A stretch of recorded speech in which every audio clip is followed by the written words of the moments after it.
আৰম্ভ কৰিবলৈ লৈছো ক্লাস 10 ৰ বিভাজন সূত্ৰৰ পৰৱৰ্তী অংক। ইয়াত কোৱেশ্চন নম্বৰ 4 টো দিয়া আছিল এক্সাৰসাইজ 7.2 -1 6 বিন্দুটোৱে -3 10 আৰু 6 -8 বিন্দু সংযোগী ৰেখা কি অনুপাতত ভাগ কৰে। এটা এই অংকটো কৰিবলৈ যাওঁতে আমি প্ৰথমতে a b ab বিন্দু সংযোগী ৰেখাখণ্ডক p বিন্দুটোৱে m1:m2 অনুপাতত ভাগ কৰে বুলি আমি ধৰি লৈছিলো। গতিকে ইয়াতো আমি একে ধৰণে ধৰি লম। ধৰা হল p of -1 6 বিন্দুটোৱে a of -3 10 আৰু b of 6 -8 বিন্দু সংযোগী ৰেখা m1:m2 অনুপাতত ভাগ কৰে। আমি প্ৰশ্নত দিয়া মতে ধৰি লৈছো। এতিয়া x = m1 x2 plus m2 x1 divided by m1 plus m2। x2 কৰ পৰা আহিলে? x2 হৈছে আমাৰ বিভাজন সূত্ৰটো দিয়া আছিল xy p of xy বিন্দুৱে a of p আছিল x1 y1 আৰু b of x2 y2 আছিল, মানে b of x2 y2 আছিল। ইয়াত x = কি আছিল সূত্ৰত? এটো m1 x2 plus m2 x1 divided by m1 plus m2। এতিয়া এই সূত্ৰটোকে মই ইয়াত বহুৱালো। ইয়াত x ৰ মানটো কি হ'ব তেতিয়াহ'লে? আমি যদি তুলনা কৰি চাওঁ x ৰ মান হ'ব -1। m1 আৰু m2 ৰ মানটো আমি নাজানো, গতিকে m1 m2 লিখি ৰাখিলো। কিন্তু x2 মানে কিমান? x2 মানে হ'ব b ৰ x ৰ স্থানাংক 6 প্লাস m2 x1 মানে কিমান? x1 মানে -3। এতিয়া -1 লৈ বৰ্গমূল কৰিলে হ'ব -m1 -m2 6m1 3m2। এটা m1 ও একেফালে আনো -m1 -6m1 -3m2 plus m2 টো ইফালে লৈ গ'ল সমীকৰণ। এতিয়া ইয়াত হ'ল -7m1 ইয়াত হৈ গ'ল -2m2। সমান চিহ্ন দুইফালে মাইনাস আছে, গতিকে মাইনাস কিটা কেনসেল যাব। গতিকে হ'ব 7m1 twice m2। এটো যদি অনুপাত লিখো m1/m2। এটা চাও m1 ৰ লগত কি পূৰণ হৈ আছিল 7, গতিকে বজ্ৰপূৰণ কৰিলে আগৰ স্টেপটো পাবই লাগিব। গতিকে m2 ৰ লগত আছিল পূৰণ হৈ 2। এটাকে m1 m2 2:7। অৰ্থাৎ p of -1 6 বিন্দুটোৱে ab ৰেখাখণ্ডক 2:7 অনুপাতত ভাগ কৰে। এক্সাৰসাইজ 7.2 কোৱেশ্চন নম্বৰ 5 টো আছিলে a of 1 - 5 আৰু b of -4 5 বিন্দু সংযোগী ৰেখা x অক্ষত কি অনুপাতত ছেদ কৰে। এটো নিৰ্ণয় কৰিব লাগে। এতিয়া x অক্ষত কি অনুপাতত ছেদ কৰে বুলি কৈছে। গতিকে x অক্ষৰ ওপৰত থকা এটা বিন্দুৰ স্থানাংক সদায় কি হ'ব? x0। গতিকে আমি সেই বিন্দুটো b বিন্দু বুলি ধৰি লম। গতিকে এই অংকটো সমাধান কৰিবলৈ যাওঁতে আমি কি কৰিম? ধৰা হল a of 1 - 5 আৰু b of -4 5 বিন্দু সংযোগী ৰেখাখণ্ডক x অক্ষৰ ওপৰত থকা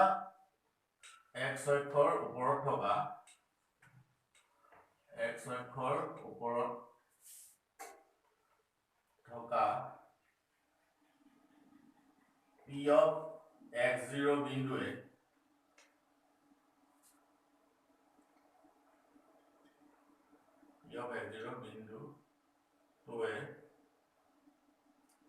m1:m2 অনুপাতত ভাগ কৰে।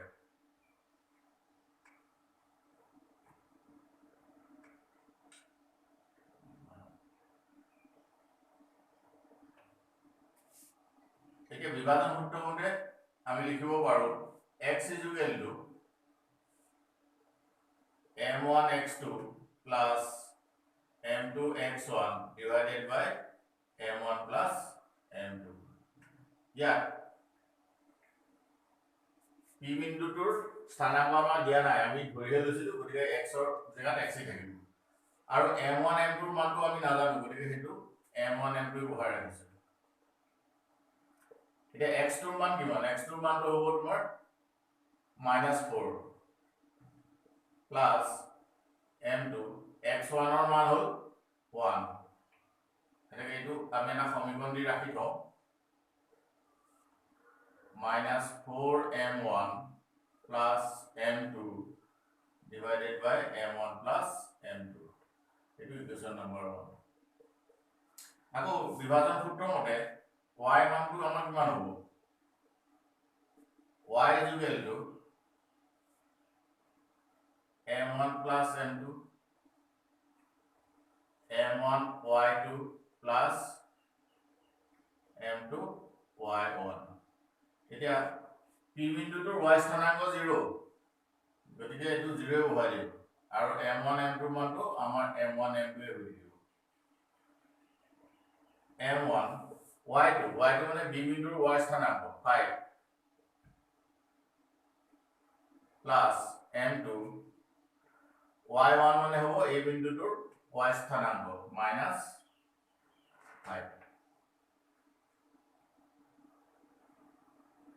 এতিয়া বৰ্গপূৰণ কৰিলে এইটো হ'ব 0 is equal to 5m1 minus 5m2। মই তো এইফালে কৰিছো, এতিয়া 5m1 টো মই এইফালে যদি লওঁ 5m1 is equal to 5m2 হ'ব, আৰু এক অনুপাতত যদি লিখো কি হ'ব? m1 by m2 is equal to 5 by 5। এটাকে m1 is equal to m1 by m2 is equal to আমি 1 by 1 লিখিব পাৰো, কাৰণ 5 5 কৰা যাব। এটাকে m1 is to m2 is equal to 1 is to 1। অর্থাৎ p of x0 বিন্দুটোৱে এই a আৰু b বিন্দু সংযোগৰ ৰেখাখণ্ডক 1:1 অনুপাতত ভাগ কৰিব। এতিয়া p বিন্দুটোৰ যদি স্থানাংক নিৰ্ণয় কৰিবলৈ যাওঁ, তেতিয়াহ'লে আমি সমীকৰণ 1ত m1 আৰু m2 ৰ মানটো বহুৱাই দিলে আমাৰ নিৰ্ণয় স্থানাংক পাম। এতিয়া সমীকৰণ 1ত m1 আৰু m2 ৰ মান বহুৱাই চাওঁ। x is equal to m1 ৰ মান 1 plus m2 ৰ মান 1 minus 4 m1 1 plus 1, x is equal to minus 4 plus 1 divided by 2, x is equal to minus t by 2। অর্থাৎ এই p বিন্দুটোৰ নিৰ্ণয় স্থানাংক হ'ব minus t by 2। এতিয়া কোৱেশ্চন নম্বৰ 7ত দিয়া আছে এটা বৃত্তৰ এডাল ব্যাস ab, এই বিন্দুটোৰ স্থানাংক নিৰ্ণয় কৰা যেতিয়া বৃত্তটোৰ কেন্দ্ৰ 2 - 3 আৰু b বিন্দুৰ স্থানাংক 1 4। এতিয়া বৃত্তটোৰ আমি এডাল যদি ব্যাস বুলি ধৰো ab, ইয়াত b বিন্দুটোৰ স্থানাংক দিয়া আছে 1 4 আৰু কেন্দ্ৰবিন্দুটো স্থানাংক দিয়া আছে, মই কেন্দ্ৰবিন্দুটো o বুলি ধৰিছো, o of 2 - 3। এতিয়া a বিন্দুটোৰ স্থানাংক দিয়া হোৱা নাই, গতিকে আমি a বিন্দুটোৰ স্থানাংক ধৰি লওঁ x1 y1। এতিয়া এই o বিন্দুটোৱে ab ব্যাসডালক দুটা সমান অনুপাতত ভাগ কৰিব, গতিকে o ৰ পৰা a লে যিমানটো, r ৰ পৰা b লৈ কিমানটো, গতিকে সমান অনুপাতত ভাগ কৰিব, গতিকে m1 ৰ মান হ'ব 1 আৰু m2 ৰ মান হ'ব 1।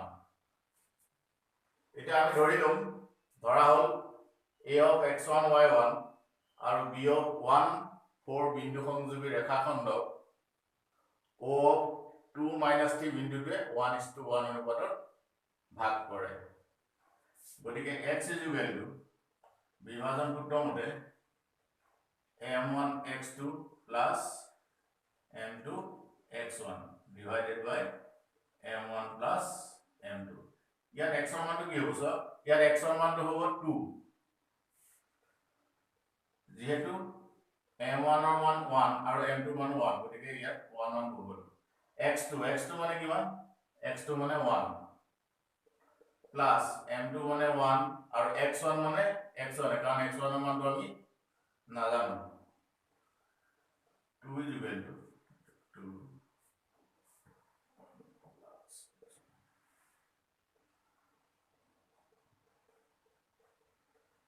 বৰ্জপন কৰিলো এতিয়া x1 is equal to 3 এটা x1 ৰ মান আমি কিমান পালো 3 একেদৰে আমি y1 ৰ মানটো যেতিয়া উলিয়াবলৈ যাম y1 মানে কিমান হ'ব এতিয়া আমাৰ বিভাজন সূত্ৰ মতে m1 y2 plus m2 y1 divided by m1 plus m2 ইয়াত y1 ৰ মানটো কিমান আছে সো y বলেছে y হলে এতিয়া y মানটো আছে -3 গতিকে ইয়াত y জায়গাত আমি -3 পাব আৰু m1 আৰু m2 ৰ মান 1 1 আছে y2 মানে কিমান হ'ব y2 ৰ মানটো হ'ব 4 প্লাস m2 y1 ৰ মানটো y1 এ হয় কাৰণ y1 ৰ মান নিৰ্ণয় কৰিবলৈ দিয়া আছে -3 is equal to 4 plus m1 ৰ মানটো 1 আছিল গতিকে এইটো y1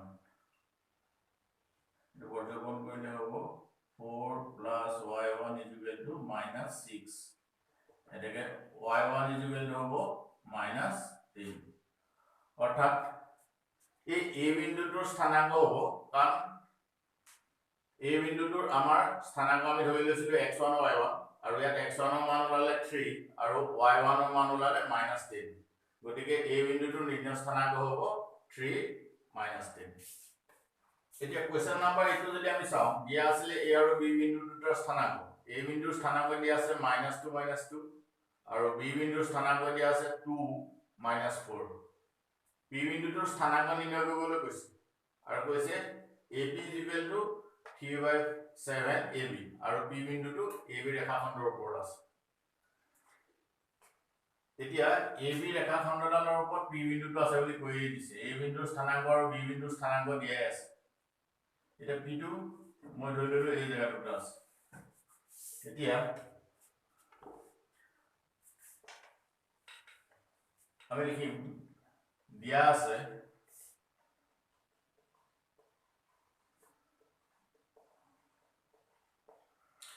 AP is equal to এটা দিয়া আছে AP is equal to 3/7 AB এতিয়া আমি যদি বৰ্জপন কৰো 7 AP is equal to 28 AB এটা P বিন্দুটো AB ৰেখাখণ্ডৰ ওপৰত আছে বুলি কৈছে গতিকে AB সমান আমি কি লিখিব পাৰিম AB plus PB লিখো AB জায়গাত লিখিম আমি AP plus PB গতিকে এটো হল 7AP is equal to 28 AP plus 28 PB তিনিটোৱে আমি এক পূৰণ কৰিব এতিয়া 7AP এফালে আছে এফালে 28 AP আছে কিমান হ'ব মাইনাস হ'ব এফালে 4AP is equal to 28 PB এতিয়ালে আমি এইটো অনুপাত লিখো AP divided by PB is equal to PB লগত 3 পূৰণ হৈ আছে গতিকে 3/4 অৰ্থাৎ কি হ'ল AP is to PB is equal to 3:4 যদি আমি কো পাৰো AP is to PB is equal to 3:4 তাৰ মানে কি P বিন্দুটোৱে AB ৰেখাখণ্ডক 3:4 অনুপাতত ভাগ কৰিছে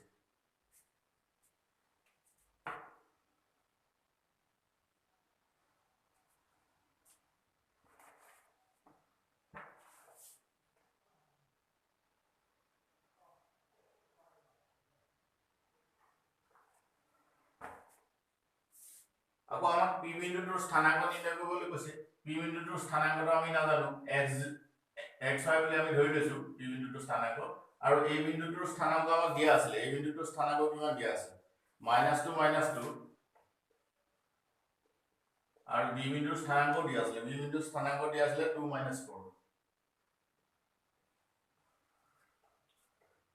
এটা আমি বিভাজন সূত্ৰৰ প্ৰয়োগ কৰিলে আমি পি বিন্দুটোৰ নিৰ্ণয় স্থানাংকটো আমি পাম এটা বিভাজন সূত্ৰ মতে যদি চাও এতিয়া ইয়াত এটা কথা ইয়াত m1 মানে কিমান হ'ব এতিয়া m1 পি বিন্দুটোৱে কিমান অনুপাতত ভাগ কৰিছে বুলি পাইছিলো আমি এটো 3 গতিকে m1 ৰ মান 3 আৰু m2 ৰ মানটো হ'ব 4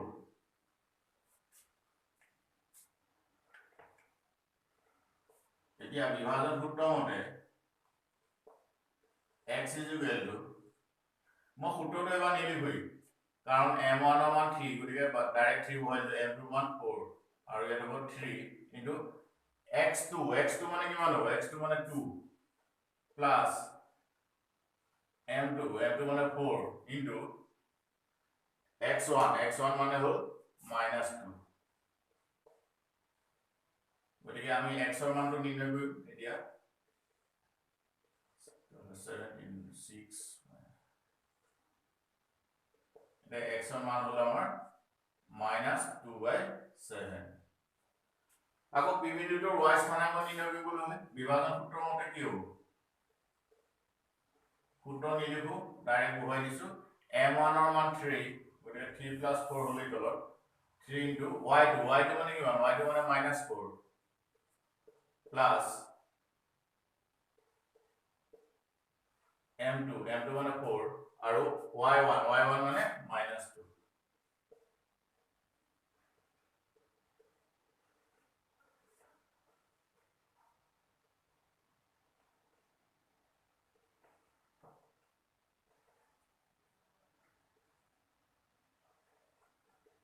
এটো হল 12 আৰু 8 20 -20/7 এতিয়া আমাৰ x ৰ মানটো ওলালে -2/7 আৰু y মানটো ওলালে -20/7 গতিকে p বিন্দুটোৰ নিৰ্ণয় স্থানাংক হ'ব -27 আৰু -20/7 একেদৰে ইয়াৰ পৰৱৰ্তী যিটা অংক আছে সেইখিনি তোমালোকলৈ এৰিলো বাকি স্থানাংক জ্যামিতিৰ আছে ত্ৰিভুজৰ সূত্ৰ আছে পৰৱৰ্তী ভিডিঅ'টোত মই ত্ৰিভুজৰ সূত্ৰলৈ পুনৰ আহিম ধন্যবাদ